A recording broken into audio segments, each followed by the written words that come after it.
Since the 10th anniversary of Disneyland back in 1965, the Disney parks around the world have been celebrating their 5 and 0 anniversaries in a very big way. The precedent has been set for many, many decades, whether it's a new parade, a fireworks show, a nighttime parade, decor, food and beverage, all these things, merchandise. The expectations are set very high because there have been some tremendous and excellent Disney Parks anniversary celebrations throughout the years. And so Hong Kong Disneyland just marked the beginning of their 20th anniversary event, which is called the most magical party of all. And how does that stack up against all the other celebrations that have come before it? Well, let's find out in Tom's Honest Review.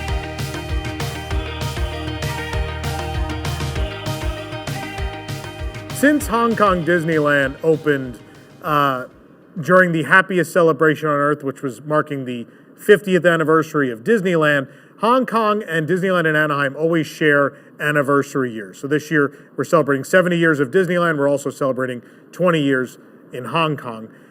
With that being said, Disneyland started their event in May, about 2 months before their actual anniversary, which will be next week as of recording this on July 17th.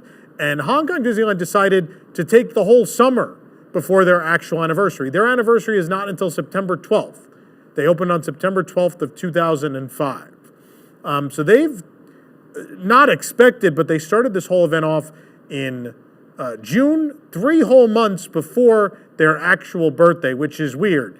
Walt Disney World the October 1st date is the start of the fiscal year for the Walt Disney Company anyway, so it's always worked out real nicely. And the Walt Disney World anniversary events just always start on the actual day of the anniversary, which feels right. But all the other parks have done this where they start a little earlier, but don't quote me on this, but I want to say this Hong Kong event has started the furthest in advance of an actual park anniversary of any of the parks in the world. And it comes close because I think in 2005, Disneyland started on May 5th and July 17th is the birthday. But this would be a June 28th kickoff with a September 12th. This would be the most days ever, which is an interesting choice. But summer tourism, right? It makes sense to want to have that for the summer and not just through the fall into next summer.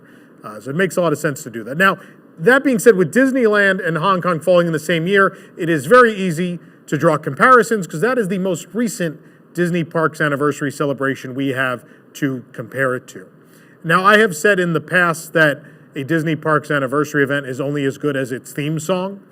That being said, I really love the Walt Disney World 50th anniversary theme song, Answer the Call, The Magic is Calling.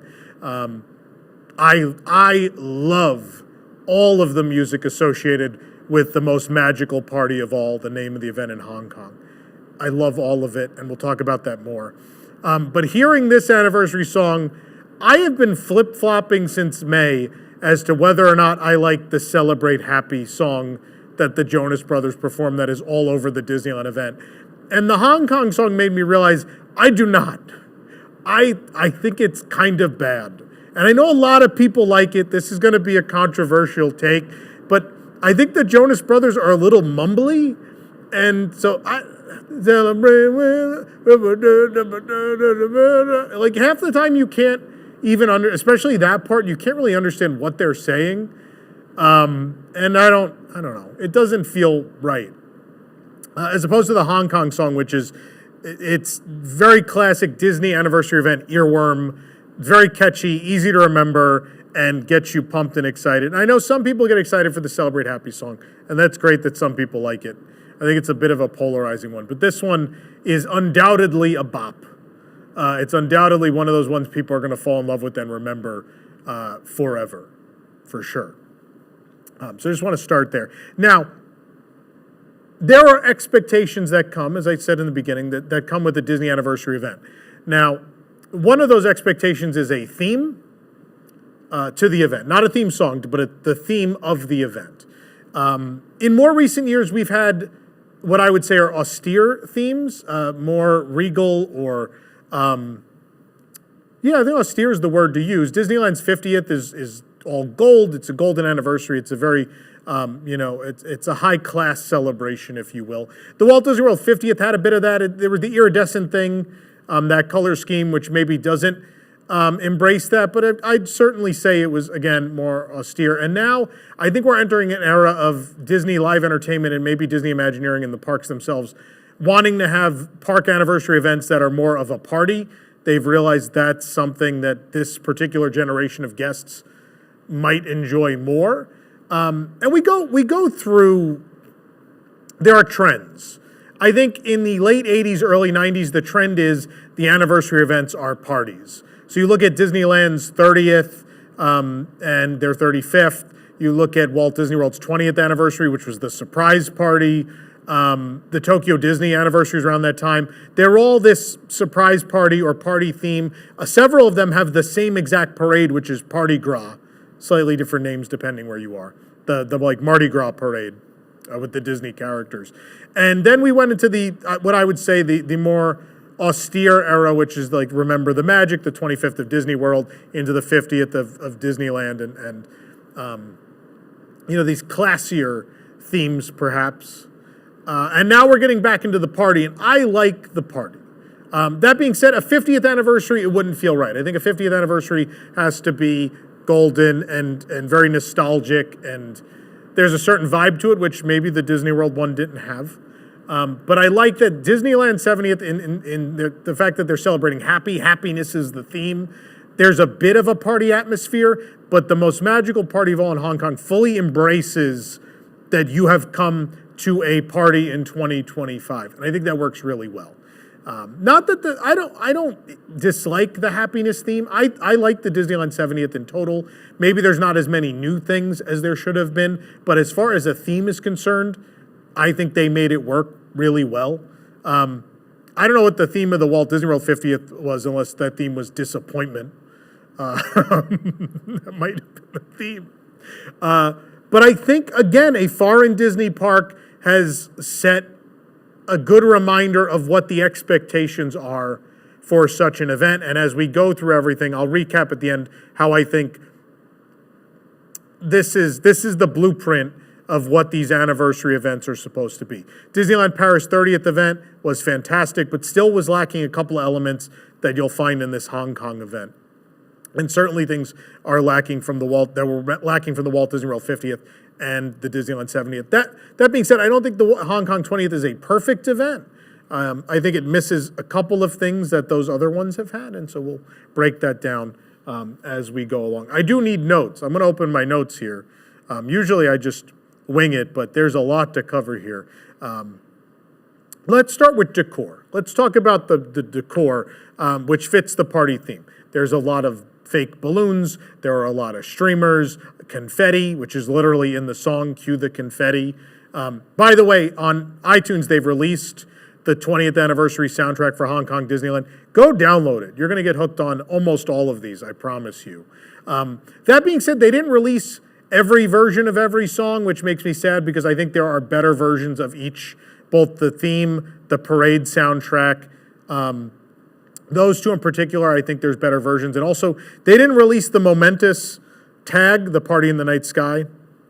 So Disney, Live Entertainment, or whoever needs to hear this in the company, if you're watching, can we get the rest of the music, please? Like, really? Like, please. Even if you release it in Hong Kong on a CD or digitally, just get it out there. We would love to have the rest of the music because it's fantastic. Either way. The decor is all, the color scheme is these yellow and purple. You'll see it in they programmed our lights, our wonderful production team, with the pinks, purples, yellows, teal. It's at times a little Eastery. There are some things like the giant $87 dessert that I had looked very Easter themed at moments, the colors and the presentation. But I like the color scheme. I think it works well. I like this theme. I like the decor. My favorite part of the decor is they did crystal characters. So in Town Square in Hong Kong Disneyland, is Crystal, Mickey, Donald, Goofy, and is it Minnie, I think? And they're on like a big confetti or streamer ribbon Mickey thing. There's another cool like ribbon display that makes a 20 that's out in front of the castle in the hub. And then several of the lands have crystal characters. There's a crystal Pua and Hey Hey from Moana display in Adventureland. Of course, my personal favorite, our beloved Albert from Mystic Manor, has been presented in crystal form in front of the manor. What I love about this is Hong Kong Disneyland has such pride in their original attraction that literally they know is the reason that so many foreign tourists feel the need to go to this park. Mystic Manor is the reason people go. They have such a sense of pride about that attraction and that it's only theirs. And you could tell because it's one of the things, it's the only non-movie IP that got a statue in this event. And so they got Crystal Albert coming out of the box. There's these changing art pieces that show all the different art that's in the lobby of the attraction, the queue. And the balloons have the instruments, and there's all the other items that come to life in the attraction. It's very, very cute. And then the other crystal displays, there's Groot in Tomorrowland, which is neat because it has an interactive dance floor. So they put down this screen-based flooring, and as kids jump on it, Avengers icons pop up, and there's party dance music playing. It's very, very cute. And in Fantasyland, there's a big sprawling display with Bambi and other woodland creatures and Thumper and Flower and a lot of Bambi characters, but also some animals that look like they're from Snow White, weirdly enough. But either way, it's very, very cute. And there is decor all through the Fantasy Gardens back there, all up and down Main Street. There's banners with not only Mickey and Friends, but also Duffy and Friends, because they are a very big deal in the Asian parks. And they, you know, as much as they are emphasized in Tokyo Disney Sea, I think it's even beyond that now in Hong Kong and in Shanghai. Part of the reason for that is probably Disney management. Tokyo Disney is not operated by the Walt Disney Company. It's licensed, essentially. But Disney, as famously has been told to me, Disney had to license back Duffy from the Oriental Land Company because they gave them the rights, so they could sell Duffy and Friends in Hong Kong and Shanghai. And man, I will tell you, whatever they're paying Tokyo for those rights, they're making it back tenfold because the amount they lean into Duffy and Friends in Shanghai and Hong Kong is insane. But they're that beloved. It makes sense. People love them, and the emphasis makes sense. But anyway, I got distracted. Oh, because they're on the decor on Main Street. They're on the banners. Also, all up and down the walkway from the various transit, whether it be the train or the bus, or that whole walk up to the park, there's banners out there as well. I like the decor. It's nice. What they've done on Main Street has to be one of the strangest changes for any anniversary event anywhere. They changed the Main Street music loop. So the Main Street music loop is now essentially party music to get you in the mood. So it is really odd to be on a Main Street all day and not hear Main Street music. Even it's playing inside some of the stores. So the Emporium is playing that same loop, and it is really weird to shop in the Emporium without Main Street era music. So they play, there's instrumentals of Encanto songs and Frozen songs, and there's some event music from other parks. There's a song from Disneyland Paris, I forget if they used it for Pride Nights or what they used it for, that I absolutely love. That's in the loop. My absolute favorite, Brand New Day from Tokyo Disney's 35th anniversary plays out there, which, you know, there's a lot of Japanese guests that travel to Hong Kong, so I'm sure they put a smile on their faces too. It's an interesting choice. I'm not going to say I dislike it. I maybe dislike it inside the Emporium, and out in the street I think it makes sense because this is your arrival moment into the park, and we have to establish that the park is hosting a party. So I'm going to say I'm okay with it. I think it works well enough. Maybe don't play it in all the stores. Maybe we need some semblance of the Main Street theme to be intact. I don't know. But overall, decor is good. I like that they decorated the hotels. All the hotels had decor. There's giant banners in the lobby of Explorers Lodge. There were little 20th like statuettes on the check-in counters at all the hotels. It's nice. It's nice to feel the event permeates the entirety of Hong Kong Disneyland Resort, which is what you want. You want the party to feel like it stretches to every single corner of the place. I'm not going to get too much into food and merchandise because we'll have other videos where we're going to highlight that more. So one thing I want to mention is I'm releasing basically my entire trip to Hong Kong Disneyland as a vlog series over on the WDWNT TV channel. So please go over that channel if you want to watch those. Several of those, if not the whole series, are out by the time you're watching this. And that'll give you a far better grasp visually of the park, and you'll be able to take in the vibe of the event, maybe better than I can explain it verbally. But definitely go check those out. But and in those videos, I try several of the food items. So if you want to hear about the food, it'll be there. And as far as merchandise is concerned, we're going to do a haul video where I show you everything we bought while we were in Hong Kong. That'll be coming up very, very soon. But you get a little taste of it here. I will say merchandise-wise, they went over the top. I don't know. Now, Hong Kong Disneyland is the least visited castle park Disney has in the world. It's the least visited one. That being said, I don't know that I have ever seen more anniversary merchandise in a Disney park in my life. I think they must have more SKU numbers than Disneyland 70th and Walt Disney World's 50th. If not, it's very, very close. Now, that's including Duffy and Friends 20th anniversary items, which obviously they're pushing that real hard, and they have a lot of SKUs just to themselves. I will say I really like a lot of it. There's the Monopoly, the popcorn bucket and the tumbler are really cute. The plush, there's so many different kinds of plush. I think they did a great job. And there's lots of weird kooky stuff like these little ear hats. They're basically keychain ear hats. They fit small plush, but a lot of people just wear them as a keychain, and then cast members are wearing their own over their name tag, like over the top of it, so like it sits on that little lip on the top, and then you see their name, but their name tag has a party hat, which I think is adorable. I love it. There's some kooky, weird things. There's trading cards, which I'm not going to get into too much, because if you watch the vlogs, you're going to see my whole ordeal with the trading cards. And you'll also see a whole ordeal with tiny miniature mystery trash cans, which I still have PTSD over. So if you want to watch me be frustrated with merchandise, the vlogs are where it's at. But I think they did a great job. There's something really for everyone in the merchandise. It all feels appropriate. And the park's only 20 years old, so it's hard to have nostalgic merchandise. There's not a whole lot that's gone from the park, and a lot of it hasn't been gone long enough to be like, things are not at the point where it's not where we're at, where, oh, remember 20,000 Leagues Under the Sea and Mr. Toad and this and that and Great Movie Ride. Things haven't been gone long enough to feel that way yet. Like, they've got rid of Buzz Lightyear, they got rid of Autopia,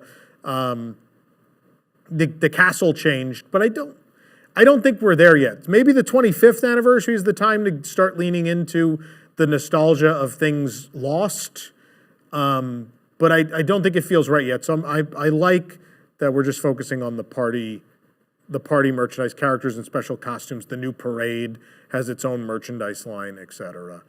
Food-wise, they didn't go over the top. There isn't, there wasn't a mega list of food that made me cry before I went to Hong Kong. As you'll see in those vlogs or even on our website, there was the big, crazy $87 dessert that we tried. There's sparkling juice drinks and cocktails in a souvenir flute. There's a special ice cream on Main Street. There's a special beer at a Main Street cart.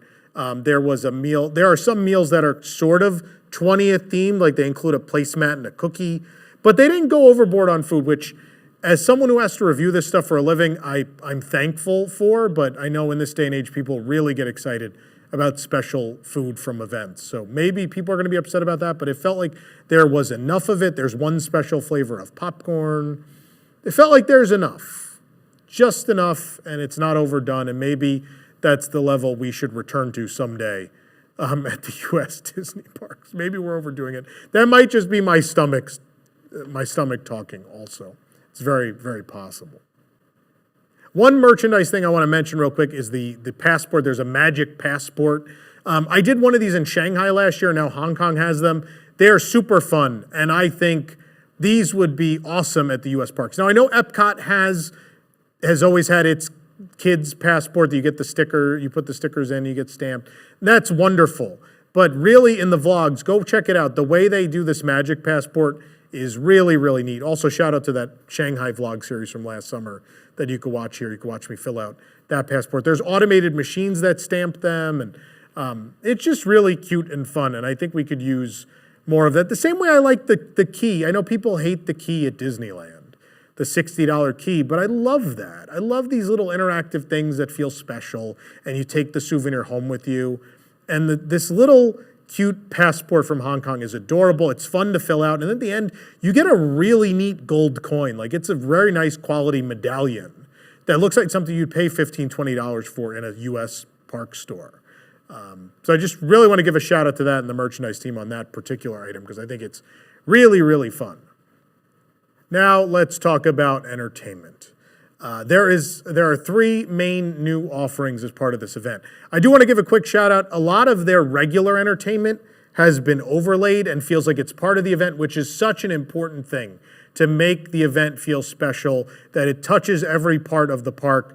Your existing entertainment, so your janitors, the marching band, they all have special costumes and their props and things. Say 20th anniversary, the magician that works at the park, he has a whole 20th rolling cart.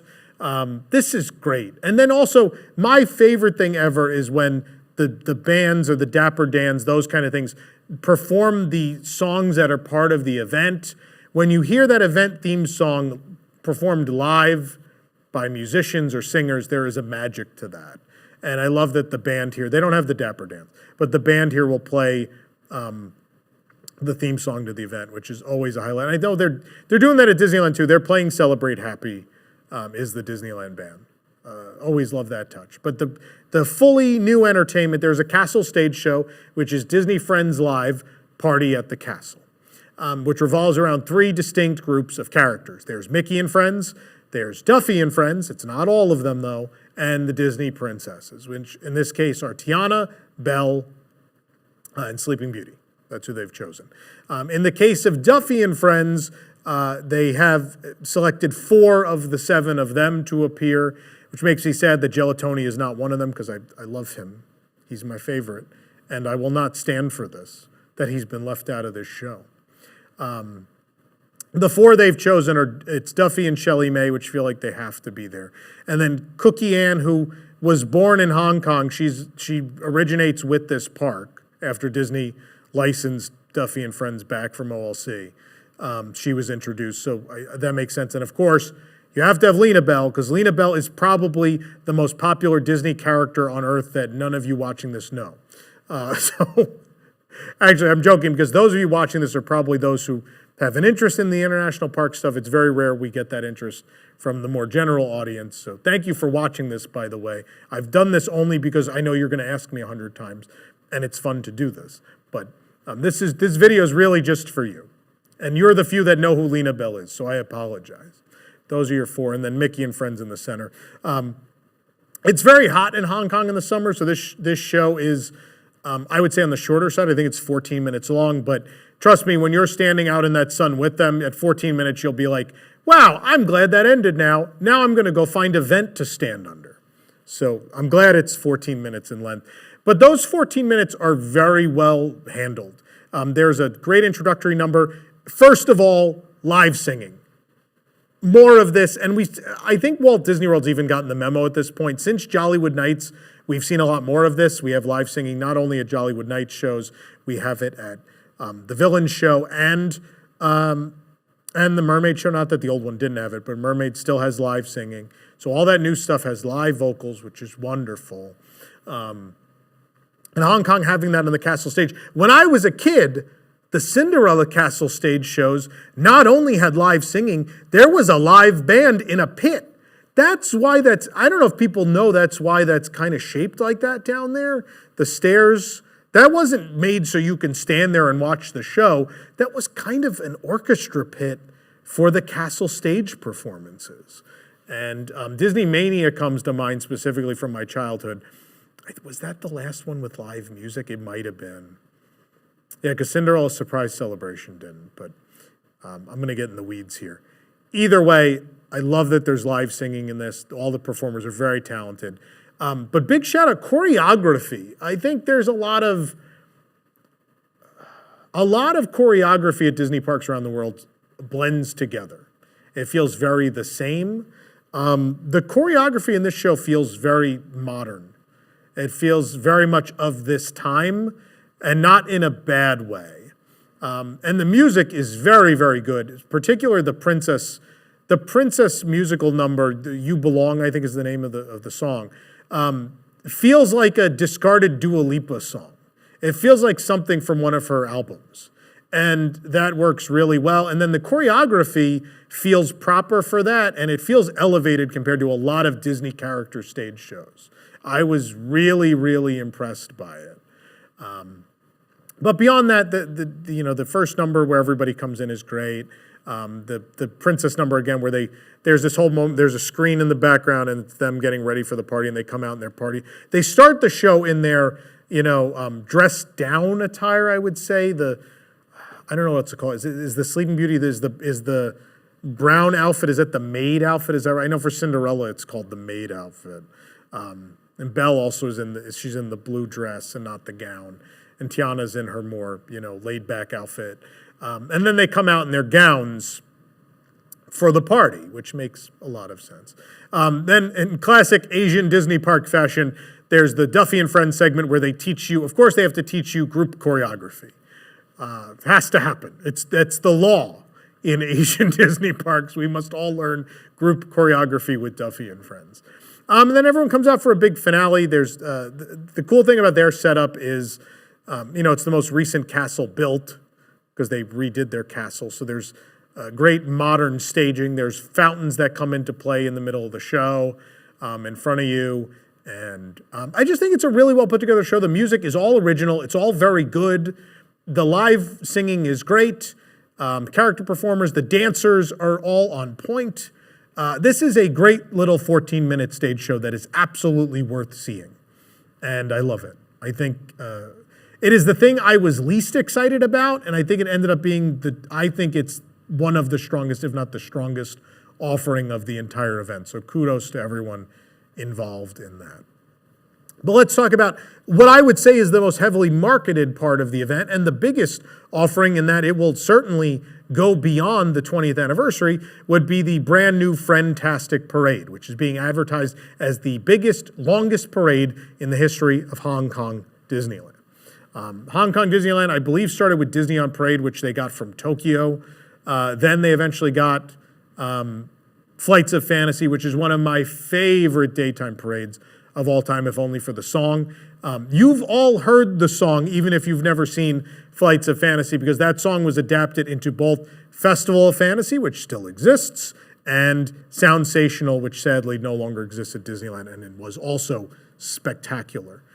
I really like Flights of Fantasy. I miss that dearly. But times change and parades can't last forever. It's important that parades are changed out every 5 to 10 years. I'm adamant about that. No matter how much the parade is loved, you should always keep refreshing those. And of course, they also, the original home of Paint the Night, a shorter version than what's at Disneyland today, but that's where it began. So this one would be the longest, the most units. They have 11 units, which sounds like a lot, but compared to a Tokyo parade, this is on the shorter side. Everyone's parades are shorter than Tokyo. So I just let's get this out of the way now. There was no way any park that isn't Tokyo Disneyland was going to produce one of the best parades of all time in this era. It's not going to happen because they just don't build parades as long or as intricate as they used to be. That's just not a thing anymore. That being said, for Hong Kong Disneyland, I think this is right up there with Flights of Fantasy. The only thing I like the song a lot, but that Flights of Fantasy song's so good. That's the only reason Friendtastic is slightly below. But I think quality-wise, I think they're neck and neck. I think they're both very, very good and very enjoyable parades. So what we're going to do in this case, it's very short. It's 11 minutes. I want to go float by float through this. So Katie has the video of this parade. You can watch this on your own if you'd like as well. But I think it's best to talk about this by showing you the actual parade. Katie, if you want to start playing that. I'll take a sip from my weird swirly cup. But yeah, there's our first unit. We have the dancers out in front. Great costumes throughout this. You got to start Mickey and Friends. Now, it's worth noting, again, this is not directly connected to the 20th anniversary. That being said, the colors of the costumes on these performers definitely evoke the celebration colors. So I'd be interested to see. I doubt this is going to change after the event is over, but nonetheless. So these costumes you're seeing for Mickey and Friends, they are not in their 20th anniversary costumes. Those are a separate thing that are basically only for the meet and greets that some of them do in the park. So you won't see them in their special anniversary costumes a lot, but these are their Friendtastic costumes. What I like about this is they're a band, so they all have a giant instrument they're pretending to play as part of the parade. But they're cute costumes. I think they look good. The first float, I mean, it's a bandstand essentially, but it works. But here's what I really, really love. Of course, I love Chippendale and Pluto. This is always my favorite when the band is worked into the parade. Live music in a parade has been done a million times at Disney parks. I don't remember the last time Disney World did it, but it's not uncommon at the others, and it's something I think should just be in all of them. I'm pretty sure it's been in all 3 daytime parades Hong Kong Disneyland's ever done. Now, his drum did say 20, so that'll change. At least that will change at some point for sure. But yeah, then we have Zootopia. Zootopia also got a float in a recent parade, that being the new parade at Tokyo Disneyland, debuted a few years ago. This is a different unit, though. I love these costumes. The girls selling the popsicles is great. There's Clawhauser, which does appear in that Tokyo parade. The moose in varsity jackets, the zebra dancers, these are tremendous costumes. And I really like this float. It is in some ways similar to the Tokyo one, but they're also quite different. There's still a lot of detail on this. I think the use of the LED screens works very well. They didn't opt for what Tokyo did was they put Nick in the police costume. They made him the police officer, but we're going back in time a little here to old school Nick and Judy. But there's a lot of great detail. There's the little, the rodent train, if you were the train to Zootopia down at the bottom with the little rodent door. There's some statues of characters from Zootopia, the tiger dancers, etc. There's a spinning donut, there's Flash, and then a great little detail down at the bottom here. Same as the Tokyo Parade, there are the hamsters going to work, or mouse, or what, rodents. I think they're hamsters. I'm pretty sure they're hamsters, but nonetheless. We then have a Big Hero 6 unit. I thought it was weird that, so they have Hero, and obviously Baymax is on the float. There are people up here dressed like other members of Big Hero 6. Mostly I'm thinking of Honey Lemon and Go-Go. There's 2 people dressed like them, but I don't know if they're supposed to be, they're not supposed to be face character versions of them. So I thought that was weird that they just didn't bother having the other actual heroes. I do love those BattleBot props they're walking with, though. This is, again, a float that is very similar to the current parade in Tokyo, except it doesn't have the San Francisco Bay Bridge. But Big Baymax, he does have a little more movement, though. That arm will go almost fully down, and then he'll raise it back up. And Hero's standing on his back, and you have San Francisco in the background. Smoke effects, a lot of icons all around the float, and then little homages to San Francisco, including the animated series, apparently. Some of these things only appeared really in the animated series. But it's a cool float. Progress onward. Broken record, RC Racer in this form appears again in the current daytime parade in Tokyo. It's a little different here. There's little green men thrown on it. Slightly different. But these are, so look, they said there's 11 units in the parade. There's something what we would call a tweener. A tweener is usually a smaller float between 2 larger floats. But first off, you just saw those dancers. I love the fact that they picked like a 1950s aesthetic for the dancers between the Pixar floats. They just feel right. They're in very 50s clothing, and the choreography is very much of that time too, which is fun. But yeah, this would be like a tweener float. It's small. It's still got great detail. There's Boo and Mike. There's the door. Randall pops out. Those vents will keep opening on the bottom, and Randall will appear. But they're small little floats. But there you go. You see them doing sort of their sock hop dance, if you will. And all the costumes are a little different depending which float they're in front of. Here we have Mei Mei from Turning Red in her panda form. There's a lot of photos of her friends. I like the giant friendship bracelet that goes around the top. That's nice. The element spin. It's good. There's a lot of movement on these floats. No Universal Mega Movie Parade here. We built a bunch of floats that have nothing that moves on them, which is the worst. Here's the Inside Out float with joy and sadness. Again, there's movement on it. It would have been cool if some of the memory orbs could move too, but nonetheless. You have to temper your expectations a little bit. This is the least visited castle park in the world. They often exceed their means here, though. I mean, this park packs a wallop. Everyone who goes for the first time always tells me, man, I was not expecting to love that park that much. And I'm like, yeah, people really undersell it. It's such a great little park. It's totally worth seeing. Yeah, there's great choreography throughout this parade, but I think the Pixar choreography is my favorite. And then we have Up, which they're flying on a ship. We have Carl and Russell. There's Doug up at the top. But I think it says it's the spirit of adventure. Yeah, it does. That's nice. I'm glad they all have movement. I'm glad every float has some movement to it. I think even like Magic, not to only poke fun at Universal, but Magic Happens had a couple floats that barely had movement. And they have, I love that the other dogs, the bad guy dogs, if you will, made it on there too. That's nice. I don't think I've ever seen them in anything at a park. And then we're going to have Encanto, our first float ever for Encanto, which will have its second float ever in just a few days' time when Disney Starlight debuts. These are beautiful costumes, great choreography. Performers in Hong Kong always top-notch. So this float steals the show. This is, I would say, a Tokyo-level quality. So Isabella is there swinging on the front. There's Mirabelle up top. And then throughout this, synchronized to the music, the house is also a performer. So the shingles will move, the floor tiles.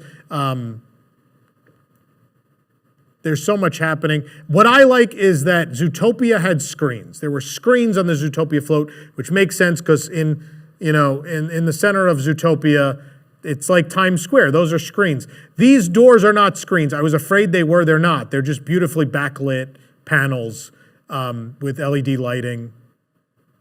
They're fantastic. But yeah, all the what's the word I'm looking for on the windows? What are those called? Why am I blanking on it? The shutters. All the shutters open. There's all the different members of the family are there. Of course, Bruno is hiding on the back there.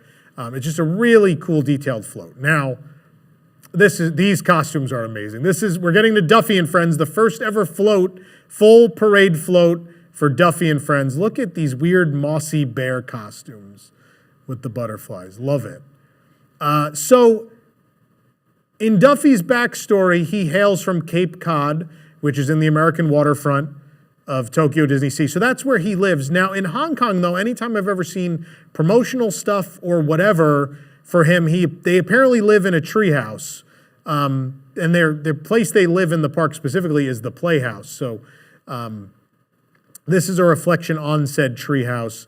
You have all 7 of the friends present. There's lots of cool elements. There's these fish jumping. There's lots of little animals. My personal favorite is Tippy Blue, the seagull mailman from Cape Cod. Gets some love here. He's there on the mailbox. But this is great detail. And also 7 characters on a float is a lot. So I'm grateful they went all in and have all of them because the show doesn't. And it's also a very, very cute float. We got some more dancers because we're going to get into our finale, which, are we at is it finale time? I think it is. Pretty sure they left Duffy for second to last. Those fans are cool. Those are neat. I'll turn this camera at some point. I'm pretty sure. Yeah. So our princess unit's going to end it. I love that we have the Castle of Magical Dreams. So many great Disney parades have had the park's castle on the finale float or on an earlier float. It's great to see it again. As I look at this float, I have to wonder, is this the finale float from Magic Happens? Did Disneyland throw it away or sell it to Hong Kong and they got it? Because the shape of it looks nearly identical. either way, our princesses are here on this unit. Katie, if you can back it up a little, I want to talk about this float again, because there's something our Walt Disney World fans will notice, they'll recognize. If I could just show the princess unit only again, maybe. There's something very familiar on this float if you've been to Walt Disney World. Look at there are gold statues of the sidekicks of the princesses. If you've been to Walt Disney World, those are going to look very familiar. You can let it play. They're the Fab 50 statues. They're the Fab 50 statues from Disney World, a lot of them. Pascal is not, so some are not. But several of them are absolutely the same. Most definitely Lumiere and Cogsworth and a couple more. But either way, I just wanted to mention that because I thought it was interesting. But you could take the video down now. Overall, I really like this parade. It has a very, very good soundtrack that's definitely going to stick in your head. There's just enough to it. If it was like 2 floats longer, we would be having a really interesting conversation about how this is one of the best parades I've ever seen. But it's a little short. It blows Magic Happens away. I am glad. Again, I think Disney Live Entertainment is on a roll, for sure. And it's evidenced here that we have a real solid daytime parade offering that just debuted in a park that doesn't have a budget to really go necessarily above and beyond. I think they delivered something that people really are going to like. It's going to draw crowds, and it's going to become a staple of every day at the park. So kudos to them. I think it's a wonderful little parade. And certainly, I would say it's a good length ahead of Magic Happens in the last few entries as far as daytime parades, for sure. It certainly beats the Shanghai daytime parade, too. I would say it's way better than Better Together at DCA. So they did a good, in that respect, they have done a much better job than several others we have been introduced to over the last few years. So I like this roll we're on at Disney Live Entertainment. I'm glad that we're seeing continued success. We're stringing a lot of victories together, and it means good things, I hope, for Disney Starlight in just a few days' time. I'm very excited because they've done well the last several times, and I think they can keep this momentum going. The last piece of entertainment we have to talk about is Momentous, Party in the Night Sky. Momentous is a pre-existing nighttime show at Hong Kong Disneyland, which has had rave reviews. I have not done an honest review of it yet, so I'm not going to comment too much on the main show.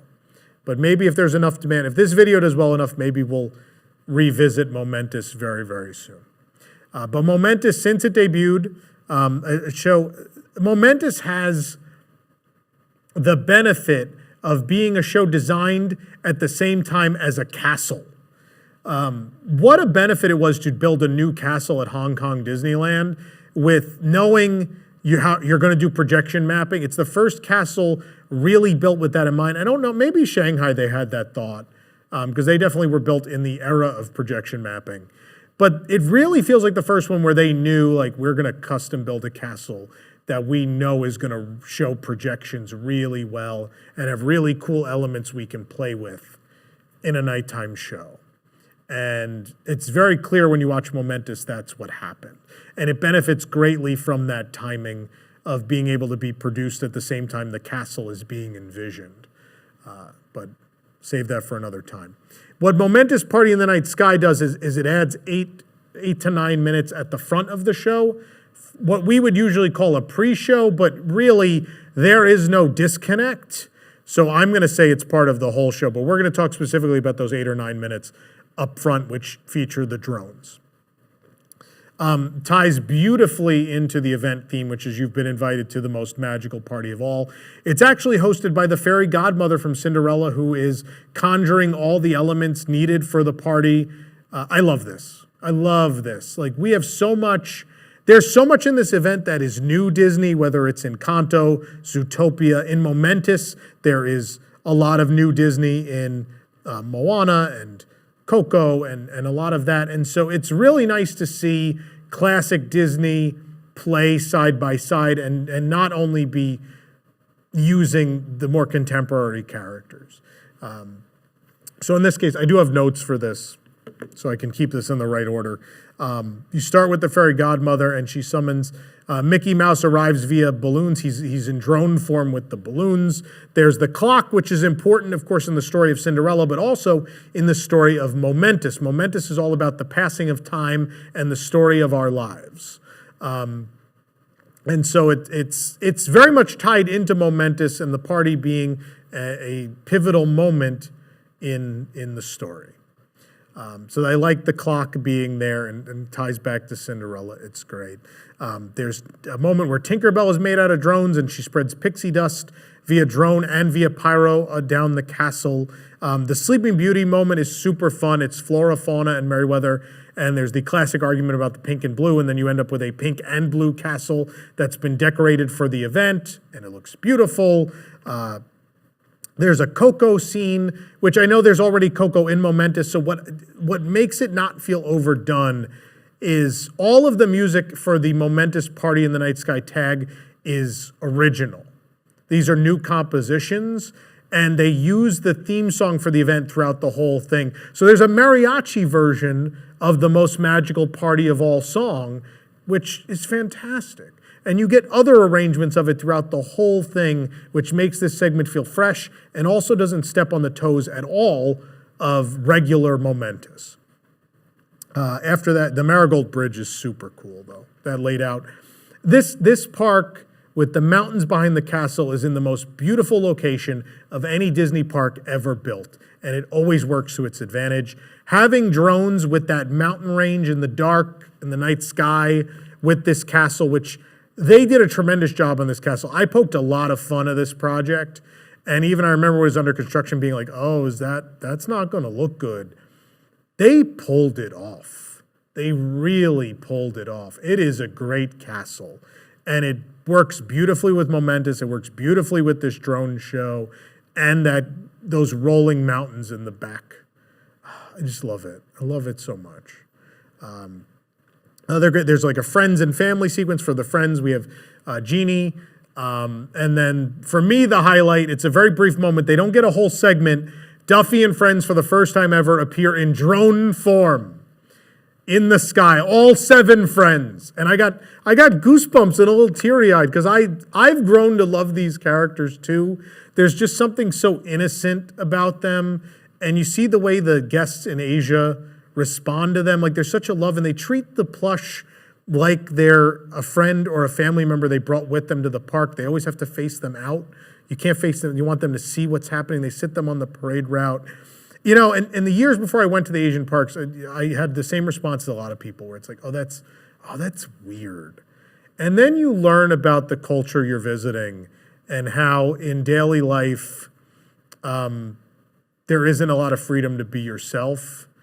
And Disneyland is the place people in those societies can go to be themselves. And I mean, in Tokyo, it's the only place they can go to scream.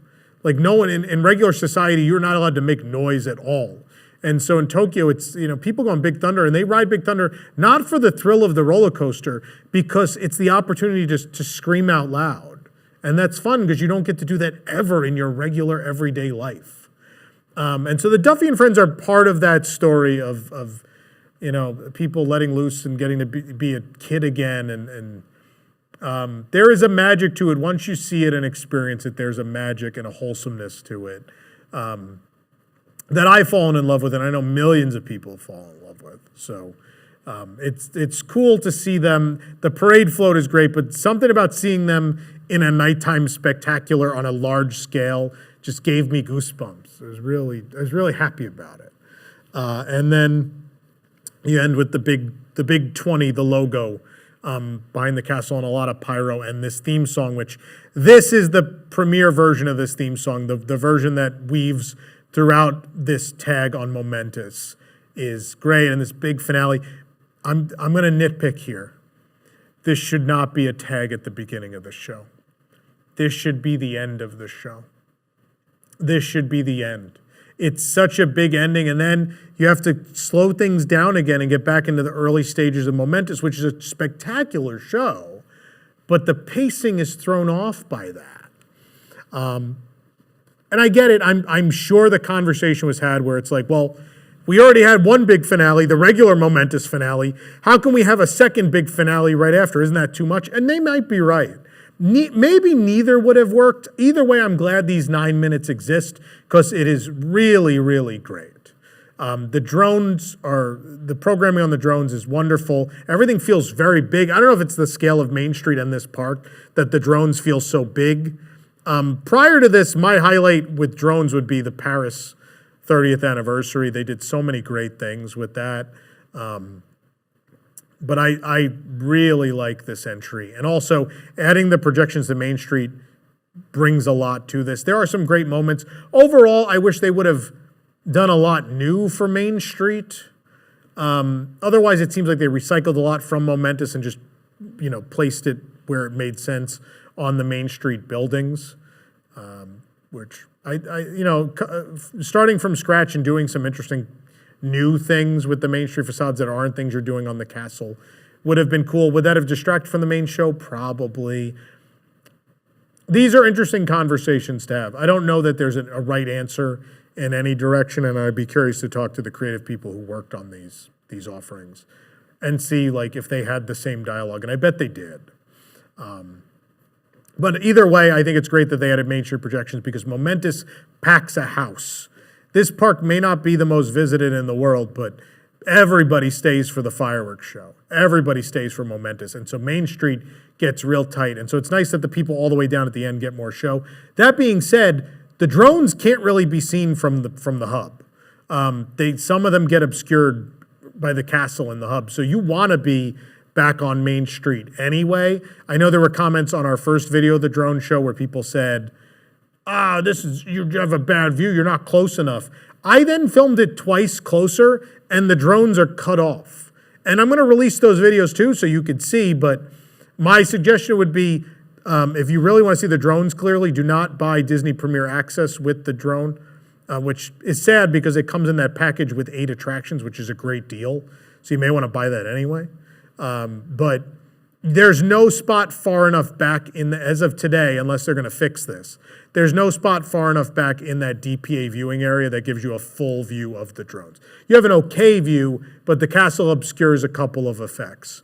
So keep that in mind. So you do have to be a good clip back to see the drone. So that's why our video is so far back. That's where they put us for the media event, because they wanted us to see not only the Main Street projections, but have a clear intended view of the drones behind the castle, which happens the second half of Main Street towards Town Square. So keep that in mind. But overall, it's a wonderful drone show. The oohs and ahs cannot be denied. It's getting rave reviews. People are going to love it, and it's a great introduction. It's a great toe dip into drone nighttime shows in Hong Kong. Which we're still waiting for drone nighttime shows in Florida other than that Disney Springs thing we've done. We've done 2 different Disney Springs things now, but still no full drone shows in Florida or shows that incorporate them. Still waiting for that, but nice to see it in Hong Kong. So overall, this event achieves a lot of expectations. Usually, you expect a fully new fireworks show or nighttime show. I would dare say 9 new minutes of drones and pyro and projections almost qualifies as a full nighttime show. So I think Hong Kong checked that box for sure. Full new daytime parade, check that box. Got it. Disney World didn't do that for the 50th. We didn't do that. We decided not to. We did do a new fireworks show. People hated it. It was bad. And now it performs at after hours. And Disneyland 70th, they brought back Wondrous Journeys, which is a great show, but has nothing to do with the 70th anniversary. So Disneyland, you lose points on the 70th for that. And I think we're going to do a full, honest review of the 70th anniversary once the last few elements debut next week. So stay tuned for that. I won't get too far into that now. New Castle Stage Show, check. Another expectation. Met, Disney World didn't do that for the 50th either. Decor, great merchandise, food and beverage. This is a top-tier celebration. They've done it. What are the things that would have put it over the top is sometimes as part of anniversary events, a new attraction has opened. That didn't happen. World of Frozen is still very new, though. An entire new land just opened in November of 2023. So I'm going to say that much again. They only have so much money to invest currently in Hong Kong.